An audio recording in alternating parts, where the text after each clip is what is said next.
우리에게 주시는 하나님의 말씀 같이 보도록 합니다. 신약성경 마태복음 15장 14절 말씀부터 16절까지에 있는 말씀 보도록 합니다. 찾으신 줄 알고 제가 봉독해 올립니다. 너희는 세상의 빛이라. 산 위에 있는 동네가 숨겨지지 못할 것이요 사람이 등불을 켜서 말 아래 두지 아니하고 등경 위에 두나니 이러므로 집안 모든 사람에게 비치느니라. 이같이 너희 빛이 사람 앞에 비치게 하여 그들로 너희 착한 행실을 보고 하늘에 계신 너희 아버지께 영광을 돌리게 하라. 아멘. 오늘 이 본문 말씀을 가지고 여러분들과 같이 은혜를 나누고자 합니다. 오늘 말씀의 제목은 빛의 사명입니다. 예수님의 말씀은 다 중요하지만 특별히 산상수훈은 그 중에서도 금과 목자와도 같이 매우 중요한 말씀입니다. 천국 백성은 과연 어떤 사람인가? 그리고 천국 백성은 세상에서 어떻게 살아야 하는가 등의 내용을 담고 있기 때문에 그 어떤 말씀보다도 소중하다라고 말씀드릴 수가 있습니다. 오늘 본문도 그 중에 하나인데 14절을 보면은 천국 백성을 어떻게 표현합니까? 너희는 세상의 빛이라고 했습니다. 이것은 천국 백성 된 그리스도인의 신분을 표현하고 있는 것으로 세상에서 빛과 같은 존재라고 하는 것을 말하고 있는 것입니다. 그런데 신분에는 특권과 책임이 포함되어 있습니다. 이것은 너무나도 잘 알고 있는 것이죠. 이것이 바로 신분의 양면성입니다. 신분에는 그에 따른 특권, 즉 축복이 주어집니다. 그러나 그것으로 끝이 나는 것이 아닙니다. 책임이 부과되는 것이죠. 즉 사명이 부과되는 겁니다. 이 두 가지를 균형 있게 누리고 감당할 때에 비로소 아름다운 신앙생활을 할 수가 있습니다. 아무쪼록 오늘 말씀을 통해서 우리 신분에 따른 축복과 사명을 잘 이해하고 아름답고 풍성한 신앙생활을 하는 우리 모두가 되었으면 합니다. 첫 번째로 생각해 보고자 하는 것은 그리스도인의 신분을 오늘 본문에 보니까 세상의 빛이라고 했습니다. 그런데 이것을 다른 말로 하면 빛의 자녀가 되었다라고 하는 것입니다. 왜냐하면 아버지 되신 하나님께서 빛이기 때문인 것이죠. 요한일서 1장 5절에서 하나님은 빛이라고 했습니다. 여기 빛이라고 하는 것은 물리적인 빛을 말하는 게 아닙니다. 영광의 광채를 의미하는 것입니다. 그 빛은 영광, 거룩, 생명, 진리, 은혜, 능력 등 하나님의 여러 가지 속성을 다 포함하고 있는 것입니다. 하나님의 아들이신 예수님도 빛이라고 성경은 소개합니다. 요한복음 1장 9절 말씀부터 12절에 보니까 참빛 곧 세상에 와서 각 사람에게 비추는 빛이 있었나니 그가 세상에 계셨으며 세상은 그로 말미암아 지은 바 되었으되 세상이 그를 알지 못하였고 자기 땅에 오매 자기 백성이 영접하지 아니하였으나 영접하는 자 곧 그 이름을 믿는 자들에게는 하나님의 자녀가 되는 권세를 주셨으니 라고 했습니다. 예수님은 참 빛이십니다. 그러므로 예수님을 영접하는 사람은 하나님의 자녀가 되는 권세, 즉 하나님 자녀의 신분을 얻게 되는 겁니다. 에베소서 5장 8절에 보니까 너희가 전에는 어둠이더니 이제는 주 안에서 빛이라 빛의 자녀들처럼 행하라고 했습니다. 예수님을 믿기 전에는 우리가 어둠이었다는 것입니다. 즉 예수님을 믿기 전에는 죄로 인해서 영원히 죽을 수밖에 없는 존재였고 사망의 그늘 아래서 인생의 온갖 고통과 갈등 속에 살아야 하는 그런 존재였습니다. 그런데 예수님을 믿고 나서 이제는 주 안에서 빛이 되었고 하나님의 자녀 곧 빛의 자녀가 되었습니다. 달은 스스로 빛을 낼 수가 없습니다. 달이 찬란한 태양의 빛을 받을 때 비로소 아름다운 빛을 낼 수가 있습니다. 이처럼 본래 어둠이었던 인생은 그 스스로 어떤 빛도 낼 수 없는 그런 존재였습니다. 오직 참빛 대신 그리스도를 그 안에 품을 때에 비로소 빛이 되는 것입니다. 그러므로 우리는 주 안에 있어야 하는 것입니다. 주 안에 있을 때만 온전한 빛이 될 수 있고 모든 두려움과 고통, 슬픔에서 벗어나서 온전한 자유를 누릴 수 있게 되는 것입니다. 두 번째로 우리가 또 생각해 보고자 하는 것은 그리스도인의 특권에 대해서 한번 우리가 이제는 생각해 봐야 합니다. 빛의 자녀가 되므로 어떤 특권을 누립니까? 그것은 하나님의 빛을 받는 겁니다. 하나님의 빛에는 하나님의 여러 가지 속성이 있는데 그것을 우리가 부여받는 것이죠. 오늘 두 가지만 생각해 보면 첫 번째는 생명을 부여받는 것입니다. 여기서 말하는 생명은 영적인 생명, 즉 영생입니다. 마태복음 4장 16절을 보면 예수님께서 세상에 오신 것을 가리켜 뭐라고 말씀합니까? 흑암에 앉은 백성이 큰 빛을 보았고 사망의 땅과 그늘에 앉은 자들에게 빛이 비추었도다 라고 했습니다. 사망의 그늘 아래 있는 인생들에게 빛을 비춰준다는 것입니다. 무슨 빛입니까? 생명의 빛이라고 있습니다.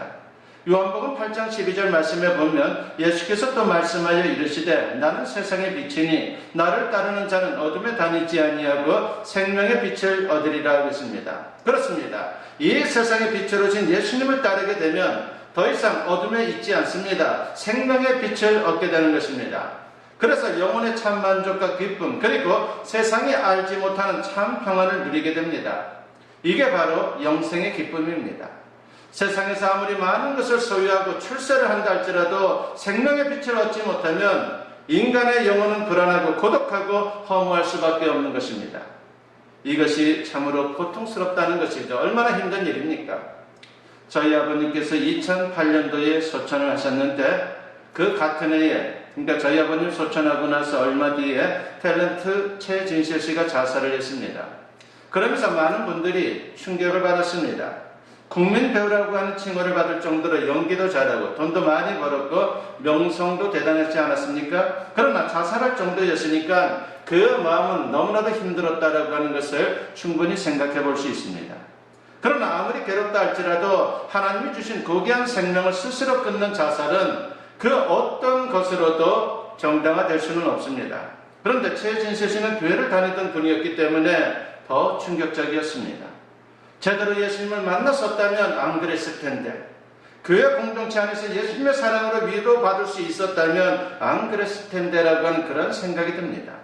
그런 아쉬움은 모두가 우리 믿음의 사람들이 갖는 그런 아쉬움일 것입니다. 얼마 뒤에 그분이 다니는 교회 목사님의 이야기가 신문에 실린 적이 있습니다. 평소에 이런 말을 자주 했다고 합니다. 김혜자 선생님처럼 살고 싶어요 라고 말입니다. 많은 것을 얻고 누리고 있다고 생각했는데 뭔가 채워지지 않는 것이 그 심령 속에 있었다라고 하는 것입니다. 정말 예수님을 잘 믿어서 본인도 시련을 잘 극복함으로 기뻐하고 탤런트 김혜자 권사님처럼 혹은 세계의 여배우 오드리 헵번처럼 아프리카에 가서, 아니 국내에서라도 살아있는 간증으로 계속 살았다라면 얼마나 좋았을까라고 하는 그런 생각을 해봅니다.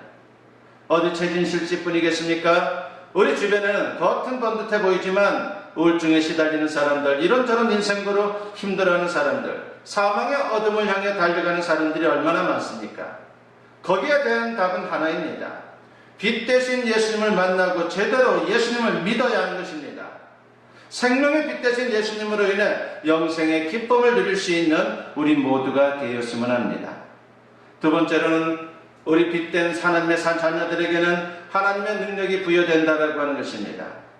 인간은 죄로 인해 많은 고통과 질병을 겪습니다. 그때 빛 대신 예수님께서 능력의 광선을 비춰주십니다. 물리적인 빛의 에너지가 있는 것처럼 예수님께서 비추시는 빛에는 인생의 문제를 해결할 수 있는 어마어마한 능력이 있습니다. 말라기 4장 2절에 보니까 내 이름을 경외하는 너희에게는 공의로운 해가 떠올라서 치료한 광선을 비추리니 너희가 나가서 외양간에서 나온 송아지같이 뛰리라고 했습니다. 여기서 공의로운 해는 의의 태양이신 예수님을 가리키는 것입니다. 그분으로부터 치료하는 광선이 비춰진다는 겁니다. 그렇게 되면 외양간에 갇혔던 송아지가 풀려나 뛰어다니는 것처럼 고통과 질병과 온갖 인생으로부터 해방될 때는 귀한 은혜를 입는다라고 하는 것이죠. 혹시 이런저런 고통에 시달리고 있습니까? 그럴수록 예수님을 바라보십시오. 예수님께 더 가까이 나아가십시오. 의의 태양이신 그분이 빛을 비춰달라 주신다라고 하는 것을 믿고 그 빛을 받기 위해서 주님을 향해서 온전하게 우리 시선을 거기에 둘 수 있어야 합니다. 그렇게 하면 우리 앞에 있던 인생의 어둠이 완전하게 물러갈 줄로 믿습니다. 세 번째로 오늘 말씀을 통해서 우리가 이제 생각해 보고자 하는 것은 그리스도인의 책임에 대해 있습니다. 여러분, 성도는 빛의 자녀로서 여러 가지 축복을 받으며 세상을 삽니다. 그리고 장차 천국에 들어갈 것입니다. 얼마나 놀라운 축복입니까? 그리고 얼마나 큰 특권입니까? 그러나 잊지 말아야 할 것이 있습니다. 특권 이면에는 책임이 따른다라고 하는 것입니다. 그것은 곧 빛의 사명입니다. 우리가 하나님의 말씀대로 살면 변화는 일어납니다. 주님의 말씀을 믿고 그대로 행하면 나의 삶이 변화되는 것이고 이 세상이 달라지는 놀라운 역사를 우리가 목격할 수 있다라고 하는 것입니다. 하나님 말씀에는 능력이 있기 때문입니다. 성도들이 1000만 명을 넘어도 이 사회가, 이 세상이 여전히 변화되지 않는 것은 하나님의 말씀에 능력이 없어서가 아니라 우리 성도들이 그 말씀대로 살지 않기 때문인 것입니다. 바리새인처럼 말씀대로 살지 않는 신앙은 죽은 신앙입니다.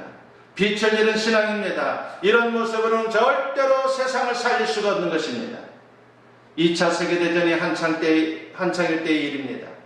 영국 어느 부두에 전투에서 패하고 영국으로 퇴각한 프랑스 군대가 초라한 모습으로 거기에 앉아 있었습니다.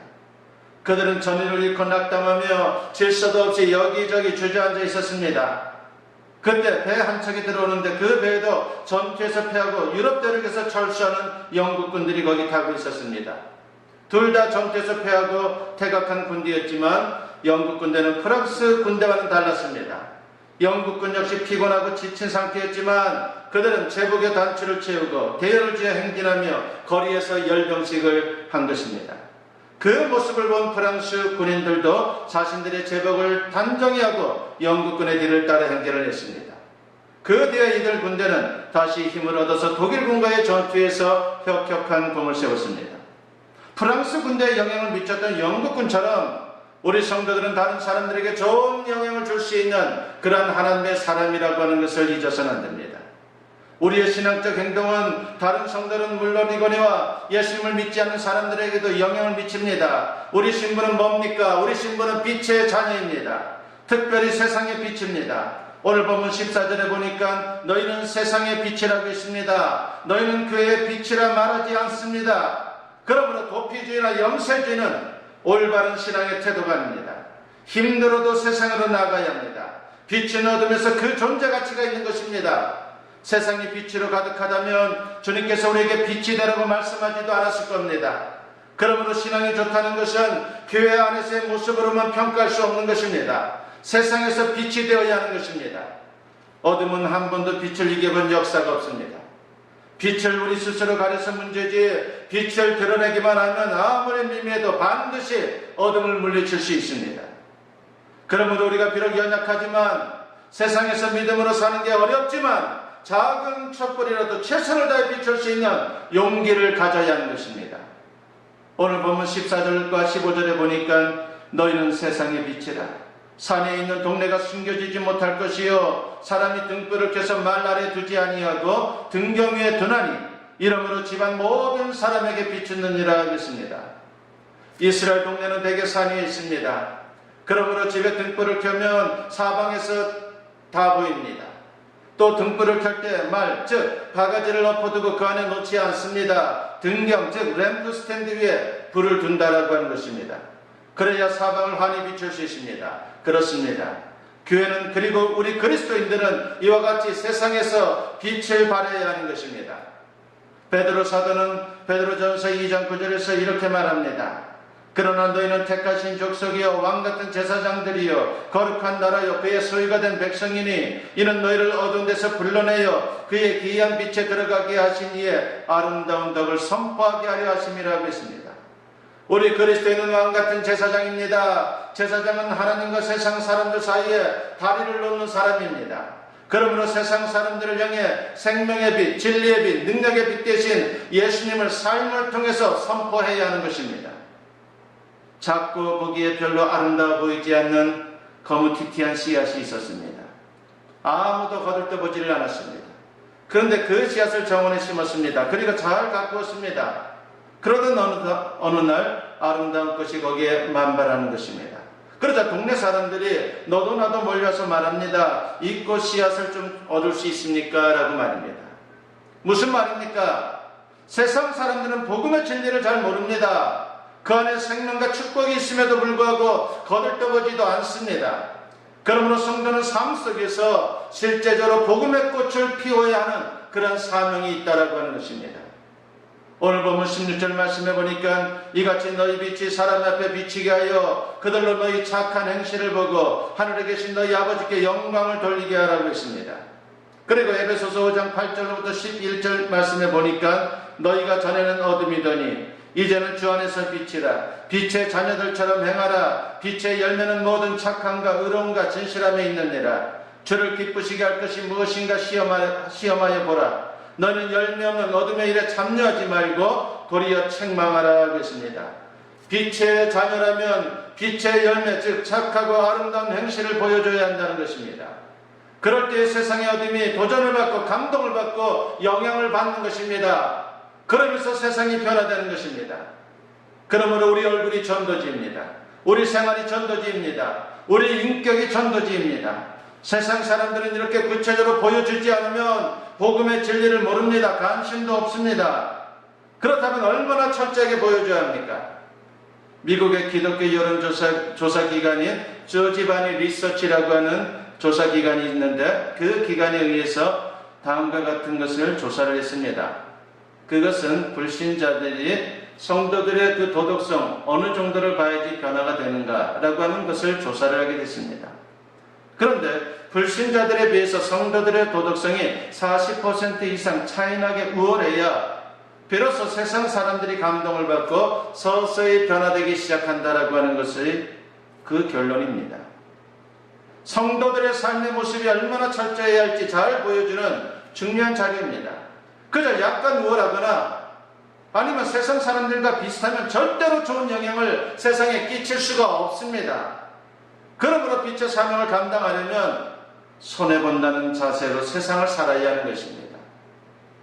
정강훈 씨와 그를 추종하는 자들로 인해서 한국교회가 만신창이가 되어 있습니다. 더 마음 아픈 것은 하나님의 영광이 인간들의 잘못된 신앙으로, 즉 정강훈이라고 하는 한 인간을 맹신하는 행태로 인해서 가리워지고 있다라고 하는 것입니다. 물론 정강훈 씨는 작년에 그가 속한 교단에서 파직당했기 때문에 사실 법적으로 보면 목사가 아닙니다. 그러나 언론에서는 계속해서 그를 목사로 부르면서 하나님의 이름을 엿보이고 있습니다. 그리고 그는 한기총 회장직을 맡고 있다가 사임하겠다라고 어저께인가 발표를 했죠. 여러분, 한기총 옛날에는 한국 기독교를 대표했을지 모르지만 지금은 아닙니다. 우리 교단을 비롯해서 대부분의 교단들이 작년부터 탈퇴하여 지금은 한국 기독교를 대표하는 단체는 한교총이 한국교회를 대표합니다. 적어도 자신을 위해서나 다른 이들을 위해서라도 마스크만 철저히 착용했더라면 충분히 방역할 수 있는 그러한 상황이었습니다. 여러분, 이것을 보여주는 예가 있죠. 수원에 가면 중앙침례교회가 있습니다. 교인 수가 한 9천 명 정도 되는데 얼마 전에 거기에 3명의 확진자가 예배에 참석해서 예배를 같이 드렸습니다. 난리가 났죠. 그런데 걱정과는 달리 더 이상의 확진자가 발생하지 않았습니다. 모두가 마스크를 착용하고 예배를 드렸기 때문이다라고 하는 결론을 얻었습니다. 그런데 정강훈과 그를 추종하는 자들은 확진자가 되고 싶어 안달난 사람들처럼 행하다가 결국은 대규모로 확진자가 발생했고 더 심각한 것은 전국적으로 큰 무리를 일으키고 있다라고 하는 것입니다. 여러분, 그렇게 한 인간을 맹종하여 따르면서 발광하는데 확진자가 생기지 않는 것이 더 이상하지 않습니까? 에베소서 5장 14절 말씀에 보니까 잠자는 자여 깨어서 죽은 자들 가운데서 일어나라. 그리스도께서 너에게 비추이시리라 하겠습니다. 깨어나 빛을 발하라고 하는 것입니다. 우리는 연약하지만 주님께서 빛을 비추어 주시기에 이러한 인생, 빛된 인생이 가능한 것입니다. 이를 위해 성령 충만을 구하며 항상 기도할 수 있기를 바랍니다. 그래서 우리 모두 빛의 자녀로 빛의 축복을 누리고 더 나아가 빛의 증인들이 되어서 죽어가는 세상을 살리는 일에 귀하게 쓰임받을 수 있기를 주님의 이름으로 간절히 축원합니다. 기도드립니다. 우리의 어리석음이 너무나도 많습니다. 주님을 믿는다라고 하면서도 주님을 제대로 믿지 못하는 우리의 신앙의 모습 때문에 아버지 하나님의 마음이 얼마나 아플까라고 하는 생각을 해봅니다. 아버지 하나님이시여, 우리를 세상의 빛이라고 했습니다. 주님, 빛된 인생을 살아갈 수 있도록 우리의 신앙을 주님 붙잡아 주시옵소서. 건강한 신앙을 가질 수 있도록 역사해 주시옵소서. 우리는 세상을 죽이는 존재가 아니라 빛의 자녀로서 세상을 살려야 되는 존재라고 했습니다. 아버지 하나님, 건강한 신앙을 가지고 진정 세상의 모범을 보이게 하시고 그래서 세상을 살려갈 수 있는 그런 하나님의 백성들 다 되어 주님의 영광을 드러낼 수 있도록 역사여 주시옵소서. 지금 어려운 상황입니다. 그러나 주님께서 함께해 주심을 믿사오니 이 모든 어려운 과정들을 잘 이겨내게 나가게 하시고 아버지 하나님 그 가운데 하나님의 능력을 체험하며 진정 주님의 영광이 다시 회복될 수 있도록 역사여 주시옵소서. 감사드리옵고 예수님의 이름으로 기도드리옵나이다. 아멘.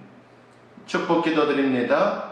이제는 우리 주 예수 그리스도의 은혜와 아버지 하나님의 무궁하신 사랑하심과 성령의 감화감동 역사 충만하심이 오늘 주님께 예배로 영광 돌리며 선포된 말씀과 같이 세상에 빛된 하나님의 백성들로 살아가기를 다짐하고 세상을 향하는 주님의 사랑하는 자녀들 위해 지금으로부터 영원토록 함께 하시기를 간절히 축원하옵나이다. 아멘.